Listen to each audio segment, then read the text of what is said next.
Well, we're coming to you with some breaking news that's just come in, and that is the Reserve Bank of India has lifted supervisory restrictions on Kotak Mahindra Bank after nearly 10 months, bringing immense relief to the bank that has been, under pressure because of these supervisory restrictions that were to do with digitally onboarding any new customers or issuing new credit cards. Now, keep in mind, in April last year, the RBI had imposed restrictions on Kotak Mahindra Bank, barring them from onboarding any new customers through digital or mobile banking channels or issuing new credit cards because of lapses in the IT infrastructure. Now the Reserve Bank of India says it is satisfied with the submissions that have been made by Kotak Mahindra Bank, and therefore it has decided to lift these restrictions. Now, over the course of these 10 months, there of course has been an impact on Kotak Mahindra Bank. For instance, the management during the time of the this ban had indicated that the total impact could be to the tune of 450 crores annually.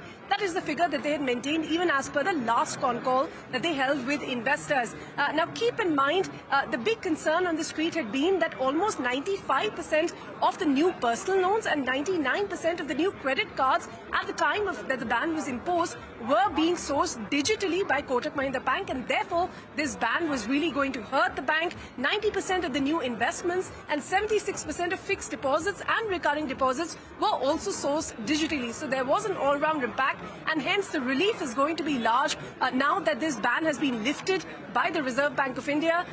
The other concern on the street had also been that Kotak, because of its digital strategy, had been going rather slow on its branch expansion strategy. It had opened barely 350 branches in about the last 4 years or so. But since RBI imposed this ban, the bank did indicate it was looking to open up to 200 branches in FY25. But now, of course, that the ban has been lifted, we'll have to see whether the bank will continue on that strategy or up the ante on its digital sourcing.